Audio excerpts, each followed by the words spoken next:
வணக்கம். ராகவ விஷன் செய்திகளுக்காக சரிதா புண்ணியமூர்த்தி. விரிவான செய்திகளை காணும் முன் இன்றைய முக்கிய செய்திகள். புதுச்சேரிக்கு எந்த நிதி நெருக்கடியும் இல்லை, மத்திய இணையமைச்சர் எல் முருகன் தகவல். புதுச்சேரியில் நாளை முதல் மதுபான கடைகள் மற்றும் சாராய கடைகளில் பிளாஸ்டிக் பொருட்களுக்கு தடை. சோளத்தட்டையில் தயாரித்த கவர்களில் விநியோகம்.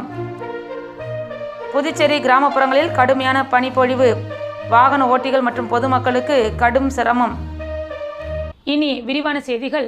புதுச்சேரிக்கு எந்த நிதி நெருக்கடியும் இல்லை என்று மத்திய இணையமைச்சர் எல் முருகன் தெரிவித்துள்ளார். மத்திய பட்ஜெட்டில் புதுச்சேரிக்கு 3432 கோடி ஒதுக்கப்பட்டுள்ளதாகவும், புதுச்சேரிக்கு எந்த நிதி நெருக்கடியும் இல்லை என்றும், பாரபட்சமன்றி அனைத்து மாநிலங்களுக்கும் தேவையான திட்டங்கள் பட்ஜெட்டில் அறிவிக்கப்பட்டுள்ளதாக மத்திய இணையமைச்சர் எல் முருகன் தெரிவித்துள்ளார். புதுச்சேரியில் செய்தியாளர்களை சந்தித்த மத்திய இணையமைச்சர் எல் முருகன், டெல்லியில் வரலாற்று சிறப்புமிக்க வெற்றியை பாஜக பெற்றுள்ளதாகவும், கடந்த 10 ஆண்டுகளில் இங்கிலாந்தை பின்தள்ளி வளர்ந்து வரும் பொருளாதார நாடுகள் வரிசையில் இந்தியா 5வது நாடாக உள்ளது என்றும், அடுத்த 25 ஆண்டு வளர்ச்சிக்கான மிக சிறந்த பட்ஜெட் தாக்கல் செய்யப்பட்டுள்ளதாக கூறினார். மேலும் பட்ஜெட்டில் புதுச்சேரிக்கு 3432 கோடி ஒதுக்கப்பட்டுள்ளதாகவும், இது தவிர புதுச்சேரியில் உள்ள ஜிப்மர் மருத்துவமனைக்கு என்று தனியாக 1450 கோடி ஒதுக்கப்பட்டுள்ளது. மேலும் 186 கோடி புதுச்சேரியின் குடிநீர் தேவைக்காக ஒதுக்கீடு செய்யப்பட்டுள்ளதாகவும், புதுச்சேரி, காரைக்கால், மாஹே ரயில்வே நிலையங்களை மேம்படுத்த நடவடிக்கை மேற்கொள்ளப்பட்டுள்ளது என்றும், புதுச்சேரி எந்த ஒரு நிதி நெருக்கடியும் இல்லை எனவும், தேவையான நிதியை மத்திய அரசு வழங்கி வருவதாகவும், மேலும் கூடுதல் நிதி தேவை என்றாலும் மத்திய அரசு வழங்கும் என தெரிவித்த எல் முருகன், மத்திய பட்ஜெட்டில் அனைத்து மாநிலங்களுக்கும் பாரபட்சமின்றி திட்டங்களே அறிவிக்கப்பட்டுள்ளதாகவும், மொத்தத்தில் நாட்டின் வளர்ச்சிக்கும் மக்களின் தேவைக்கும் ஏற்ப பட்ஜெட்டாக இந்த பட்ஜெட் உள்ளதாக தெரிவித்தார். மேலும் பத்மஸ்ரீ விருது அறிவிக்கப்பட்டுள்ள புதுச்சேரி தவில் கலைஞர் தக்ஷணாமூர்த்திக்கு மத்திய இணையமைச்சர் எல் முருகன், புதுச்சேரி பாஜக மேலிட பொறுப்பாளர் நிர்மல்குமார் சுரானா ஆகியோர் சால்வை அணிவித்து வாழ்த்து தெரிவித்தனர். மதுபான கடைகள் மற்றும் சாராய கடைகளில் நாளை முதல் பிளாஸ்டிக் பொருட்களுக்கு தடை விதிக்கப்பட்டுள்ளது. மதுபான கடைகள் மற்றும் சாராய கடைகளில் நாளை முதல் பிளாஸ்டிக் பொருட்களுக்கு தடை செய்யப்பட்டுள்ளது. சோளத்தட்டையில் தயாரித்த கவர்களில் விநியோகம் அரசு முடிவு செய்துள்ளது. புதுச்சேரி மற்றும் காரைக்காலில் 110 சாராய கடை, 92 கள்ளுக்கடைகள் உள்ளன. அரசின் ஆரியபாளையம் சாராய வடிசாலையில் இருந்து இந்த சாராய கடைகளுக்கு சாராயம் வழங்கப்படுகிறது. கடைக்கு தேவையான மொத்த சாராயத்தில் 180 மில்லி லிட்டர் கண்ணாடி பாட்டிலில் 50%, கேன்களில் 50% சாராயம் வழங்கப்படுகிறது. சாராய கடை உரிமையாளர் வாடிக்கையாளர்களின் விருப்பத்திற்கேற்ப பிளாஸ்டிக் கவரில் சாராயம் கட்டி கொடுப்பர்.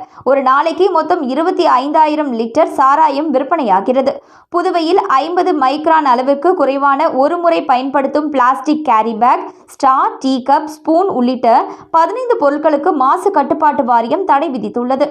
சாராயம் குடித்து வீசும் பிளாஸ்டிக் கவர்கள் ஆறு மற்றும் குளக்கரைகளில் குவிந்து ஆடு மாடுகள் மேய்வதும், நீர்நிலைகளில் மிதப்பால் சுற்றுச்சூழல் பாதிப்பும் ஏற்படுகிறது.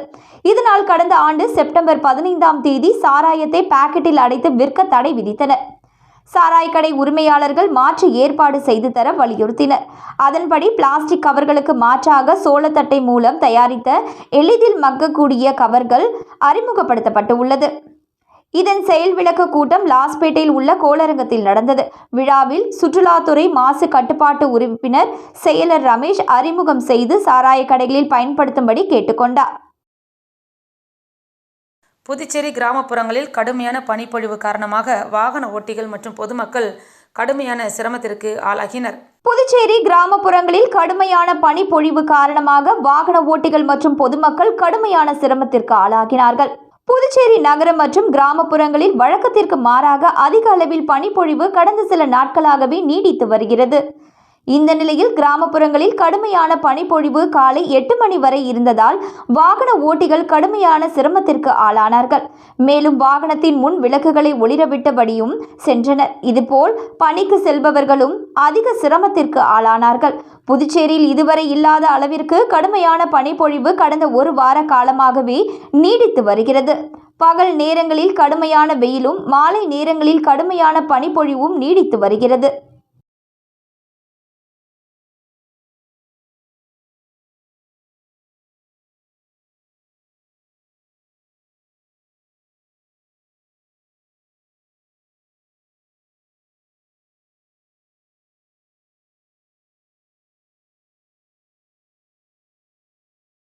சர்வதேச அளவில் டெல்லியில் நடைபெற்ற கிக் பாக்ஸிங் போட்டியில் வெற்றி பெற்று வெள்ளி மற்றும் வெண்கல பதக்கங்களுடன் புதுச்சேரிக்கு திரும்பிய விளையாட்டு வீரர்களுக்கு சிறப்பான வரவேற்பு அளிக்கப்பட்டது. சர்வதேச அளவில் டெல்லியில் நடைபெற்ற கிக் பாக்ஸிங் போட்டியில் வெற்றி பெற்று வெள்ளி மற்றும் வெண்கல பதக்கத்துடன் புதுச்சேரி திரும்பிய விளையாட்டு வீரர்களுக்கு கிக் பாக்ஸிங் சங்கத்தின் சார்பில் சிறப்பான வரவேற்பு அளிக்கப்பட்டது. சர்வதேச அளவிலான கிக் பாக்ஸிங் போட்டி கடந்த வாரம் டெல்லியில் உள்ள இந்திரா காந்தி சர்வதேச உள் விளையாட்டரங்கத்தில் தொடங்கி நடைபெற்றது. இந்த போட்டியில் சர்வதேச அளவில் 1200 விளையாட்டு வீரர்கள் கலந்து கொண்டனர். இதில் இந்திய அளவில் புதுச்சேரியை சேர்ந்த 12 வீரர்கள் உட்பட 200 விளையாட்டு வீரர்கள் பங்கு பெற்றனர். சப் ஜூனியர், ஜூனியர், சீனியர் என்ற 3 பிரிவில் நடைபெற்ற கிக் பாக்ஸிங் போட்டியில் 25 கிலோ பிரிவு முதல் 90 கிலோ பிரிவு வரை நடைபெற்றது. இறுதிப் போட்டியில் சீனியர் பிரிவில் 85 கிலோ பிரிவில் மோகன் ராம் வெள்ளி பதக்கம் மற்றும் வெண்கல பதக்கமும், 60 கிலோ எடைப்பிரிவில் யோக விக்னேஷ் வெண்கல பதக்கம் மற்றும் 55 கிலோ பிரிவில் ராஜகணபதி வெண்கல பதக்கங்கள் பெற்று புதுச்சேரி மாநிலத்திற்கும் இந்தியாவிற்கும் பெருமை சேர்த்தனர். வெற்றி பெற்ற மகிழ்ச்சியோடு புதுச்சேரி திரும்பிய இவர்களுக்கு புதுச்சேரி ரயில்வே நிலையத்தில் கிக் பாக்ஸிங் சங்க நிர்வாகிகள் சார்பில் சிறப்பான வரவேற்பு அளிக்கப்பட்டது. சர்வதேச அளவில் வெற்றி பெற்றதாக மாலை அணிவித்தும் சால்வை மற்றும் பூங்கொத்துகள் வழங்கியும் பாராட்டுகளை தெரிவித்தனர். இது குறித்து விளையாட்டு பயிற்சியாளர் கூறும்பொழுது, சர்வதேச அளவில் விளையாடி வெள்ளி மற்றும் வெண்கல பதக்கங்களை வென்று இந்தியாவிற்கும் புதுச்சேரிக்கும் பெருமை சேர்த்தது மிகவும் மகிழ்ச்சியாக உள்ளது என்றார். கிக் பாக்ஸிங்கின் சங்க தலைவர் இளங்கோ கூறும்பொழுது, சர்வதேச அளவில் விளையாடி வெற்றி பெற்று திரும்பும் பொழுது அவர்களுக்கு தமிழகம் உள்ளிட்ட பல மாநில அரசுகள் பண முடிப்புகள் வழங்கி அரசு கௌரவிக்கிறது. அதுபோன்று புதுச்சேரி அரசும் பண முடிப்புகள் வழங்கி விளையாட்டு வீரர்களை ஊக்கப்படுத்த வேண்டும் என்று அவர் கேட்டுக்கொண்டார். காலாப்பட்டு சட்டமன்ற தொகுதிக்குட்பட்ட பகுதியில் புதிய நீதிபதி குடியிருப்புகள் அமைப்பதற்கான பூமி பூஜை நடைபெற்றது. காலாப்பட்டு சட்டமன்ற தொகுதியில் 4,85 லட்சம் ரூபாய் செலவில் புதிய நீதிபதி குடியிருப்புகள். காலாப்பட்டு சட்டமன்ற தொகுதிக்கு உட்பட்ட லாஸ்பேட்டை அரசு ஊழியர்கள் குடியிருப்பு அருகே அமைந்துள்ள நீதிபதிகள் குடியிருப்பு வளாகத்தினுள் பாஜக சட்டமன்ற உறுப்பினர் திரு கல்யாண சுந்தரம் அவர்களின் சீரிய முயற்சியால் புதுச்சேரி அரசு பொதுப்பணித்துறையின் மூலம் 4,85 லட்சம் ரூபாய் செலவில் 7 புதிய நீதிபதிகள் குடியிருப்பு கட்டுவதற்கான பூமி பூஜை இன்று காலை 10 மணி அளவில் நடைபெற்றது. இதில் முதலமைச்சர் ரங்கசாமி, உயர்நீதிமன்ற தலைமை நீதிபதி ஆர். சுப்பிரமணியன் அவர்களின் தலைமையில் நடைபெற்ற பூமி பூஜை விழாவில் பொதுப்பணித்துறை அமைச்சர் லட்சுமி நாராயணன், புதுச்சேரி மாநில நீதிமன்ற தலைமை நீதிபதி டி.வி. ஆனந்த், காலாப்பட்டு தொகுதி சட்டமன்ற உறுப்பினர் பி.எம்.எல். கல்யாண சுந்தரம், சட்டத்துறை செயலாளர் முனைவர் எல்.எஸ். சத்தியமூர்த்தி ஆகியோர் சிறப்பு விருந்தினராக கலந்து கொண்டு பூமி பூஜை செய்து பணியினை துவக்கி வைத்தனர்.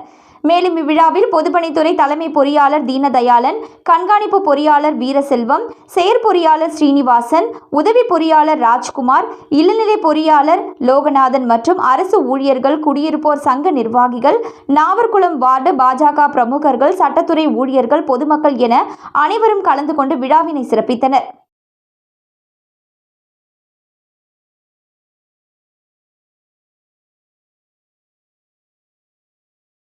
முத்தியால்பேட்டை தொகுதியில் சிமெண்ட் கான்கிரீட் சாலை அமைப்பதற்கான பூமி பூஜை நடைபெற்றது. இன்று காலை 11 மணி அளவில் முத்தியால்பேட்டை தொகுதி ரங்கவிலாஸ் தோட்டம் பின்புறம் மகாத்மா காந்தி வீதி டெய்லி நீட்ஸ் அருகில் உள்ள ஸ்ரீ ரங்க விநாயகர் வீதியில் 40 ஆண்டுகளுக்கு மேலாக மண் பாதையை சிமெண்ட் கான்கிரீட் சாலையாக மாற்ற சட்டமன்ற உறுப்பினர் பிரகாஷ்குமார் அவர்கள் முயற்சி எடுத்து தனது 2022, 23 மற்றும் 2023, 24 சட்டமன்ற உறுப்பினர் தொகுதி மேம்பாட்டு நிதியிலிருந்து நிதி ஒதுக்கி பாதைகளை சிமெண்ட் கான்கிரீட் சாலையாக அமைக்க நடவடிக்கை எடுக்கப்பட்டது. தற்பொழுது சுமார் 10,50,000 ரூபாய் மதிப்பீட்டில் பணி தொடங்குவதற்கான பூமி பூஜையை தொகுதியின் சட்டமன்ற உறுப்பினர் பிரகாஷ்குமார் அவர்களால் செய்யப்பட்டு சிமெண்ட் சாலையை பொதுமக்களின் உபயோகத்திற்காக அர்ப்பணித்து வைக்கும் நிகழ்ச்சி இன்று நடைபெற்றது. அந்த சிமெண்ட் சாலையில் அந்த பகுதி மக்கள் வண்ண கோலமிட்டு தொகுதி சட்டமன்ற உறுப்பினர் பிரகாஷ்குமார் அவர்களை பூரண கும்ப மரியாதையுடன் வரவேற்று சாலையில் உள்ள ஸ்ரீ ரங்க விநாயகர் ஆலயத்தில் சிறப்பு பூஜை செய்து வெள்ளி வேல் ஒன்றை பரிசாக அளித்தனர். மேலும் அங்குள்ள பொதுமக்களின் வேண்டுகோளுக்கு இணங்க அவர்களுக்கு புதியதாக குடிநீர் மெயின் லைன் வீட்டு இணைப்பு மற்றும் 4 பாதாள கழிவுநீர் தொட்டி ஆகியவையும் அமைத்து தரப்பட்டது. இந்த நிகழ்ச்சியில் அப்பகுதியை சேர்ந்த பொதுமக்களும் சட்டமன்ற உறுப்பினரின் ஆதரவாளர்களும் பெரும் திரளாக கலந்து கொண்டு நிகழ்ச்சியை சிறப்பித்தனர். காங்கிரஸ் கட்சி பிரமுகரும் தொழிலதிபருமான மணி பிறந்தநாள் விழா கொண்டாடப்பட்டது. காங்கிரஸ் கட்சி பிரமுகரும் தொழிலதிபருமான மணி பிறந்த நாளை ஒட்டி முன்னாள் முதலமைச்சர் நாராயணசாமி தலைமையில் கேக் வெட்டி கொண்டாடப்பட்டது. காங்கிரஸ் கட்சி பிரமுகரும் தொழிலதிபருமான மணி பிறந்தநாளை ஒட்டி அவரது அலுவலகத்தில் முன்னாள் முதலமைச்சர் நாராயணசாமி, காங்கிரஸ் சட்டமன்ற உறுப்பினர் வைத்தியநாதன், முன்னாள் சபாநாயகர் ஏவி சுப்பிரமணியன், காங்கிரஸ் கட்சி மாநில துணைத் தலைவரும் காமராஜர் நகர் தொகுதி பொறுப்பாளர் தேவதாஸ் தலைமையில் கேக் வெட்டி கொண்டாடப்பட்டது. இதில் அவருக்கு பொன்னாடை அணிவித்து பூங்கொத்து கொடுத்து வாழ்த்து தெரிவித்தனர். மேலும் தொகுதி மற்றும் மாநில கட்சி நிர்வாகிகள் பலர் கலந்து கொண்டு வாழ்த்து தெரிவித்தனர்.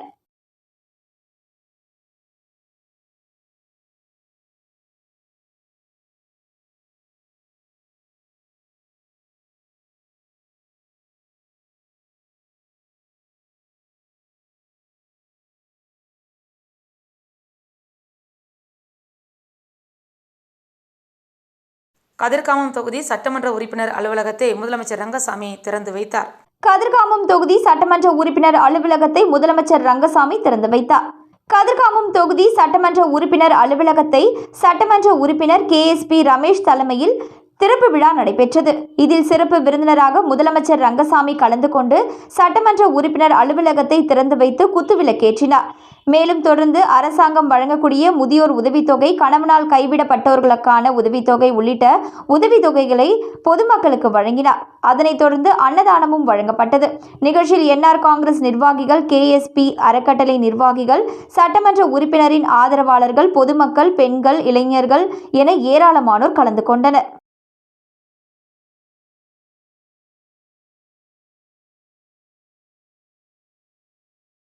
வானூர் அருகே 140 ஆண்டுகள் பழமை வாய்ந்த குட்டி ஆண்டவர் ஆலய மகா கும்பாபிஷேக விழா நடைபெற்றது. விழுப்புரம் மாவட்டம் வானூர் அருகே 140 ஆண்டுகள் பழமை வாய்ந்த குட்டி ஆண்டவர் ஆலய மகா கும்பாபிஷேக விழாவில் திரளான பக்தர்கள் பங்கேற்று சுவாமி தரிசனம் செய்தனர்.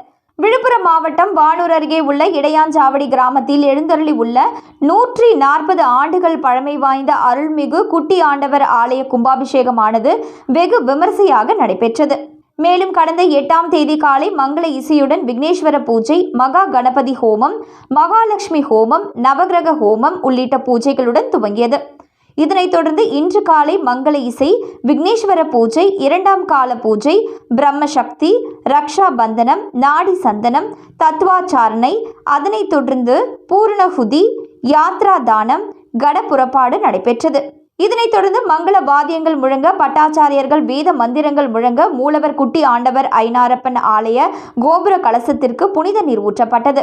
இதனைத் தொடர்ந்து பரிவார மூர்த்திகளான ஸ்ரீ பால விநாயகர், ஸ்ரீ பாலமுருகன், ஸ்ரீ தட்சிணாமூர்த்தி, ஸ்ரீ சிவன், ஸ்ரீ துர்க்கை உள்ளிட்ட பரிவார மூர்த்திகளுக்கு புனித நீர் ஊற்றப்பட்டது.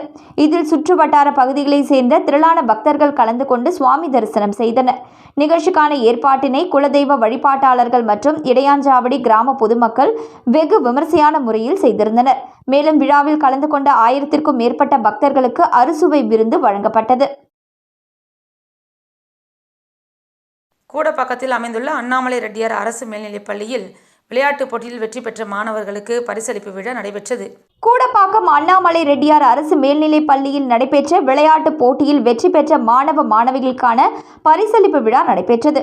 புதுச்சேரி மாநிலம் கூடப்பாக்கம் அண்ணாமலை ரெட்டியார் அரசு மேல்நிலைப் பள்ளியில் பள்ளி மாணவ மாணவிகளுக்கான ஓட்டப்பந்தயம், உயரம் தாண்டுதல், நீளம் தாண்டுதல், கபடி, கொக்கோ, நாற்காலி போட்டி உள்ளிட்ட பல்வேறு விளையாட்டுப் போட்டிகள் நடத்தப்பட்டன. மேலும் பல்வேறு போட்டிகளில் வெற்றி பெற்ற மாணவர்களுக்கு பரிசளிப்பு விழா நேற்று நடைபெற்றது.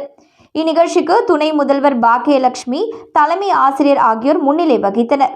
இதில் சிறப்பு விருந்தினராக பாஜக மாநில செயலாளர் ஜெயக்குமார் ரெட்டியார், ஊசுடு தொகுதி பாஜக ஒருங்கிணைப்பாளர் தியாகராஜன் மற்றும் முக்கிய பிரமுகர்கள் ராமச்சந்திரன், பூபாலன் மற்றும் பாஜக ஊசுடு தொகுதி பொதுச் செயலாளர் சிவசங்கர், ஆசிரியர் பெருமக்கள் கலந்து கொண்டனர். மேலும் பொதுத் தேர்வு எழுதவுள்ள மாணவர்களுக்கு சிறப்பு வகுப்புகள் நடைபெறுகின்றன. அவர்களுக்கு சிற்றுண்டி வழங்கப்படும் என்றும் தெரிவிக்கப்பட்டது. புதுவையில் இன்றைய தங்கம் மற்றும் வெள்ளி விலை நிலவரம். தங்கம் 1 கிராம் 7,945 ரூபாய். 1 பவுன் 63,560 ரூபாய். வெள்ளி 10 கிராம் 1040 ரூபாய். மீண்டும் இன்றைய முக்கிய செய்திகள். புதுச்சேரிக்கு எந்த நிதி நெருக்கடியும் இல்லை, மத்திய இணையமைச்சர் எல் முருகன் தகவல். புதுச்சேரியில் நாளை முதல் மதுபான கடைகள் மற்றும் சாராய கடைகளில் பிளாஸ்டிக் பொருட்களுக்கு தடை. சோளத்தட்டையில் தயாரித்த கவர்களில் விநியோகம். புதுச்சேரி கிராமப்புறங்களில் கடுமையான பனிப்பொழிவு. வாகன ஓட்டிகள் மற்றும் பொதுமக்களுக்கு கடும் சிரமம். இத்துடன் செய்திகள் நிறைவடைந்தன. வணக்கம்.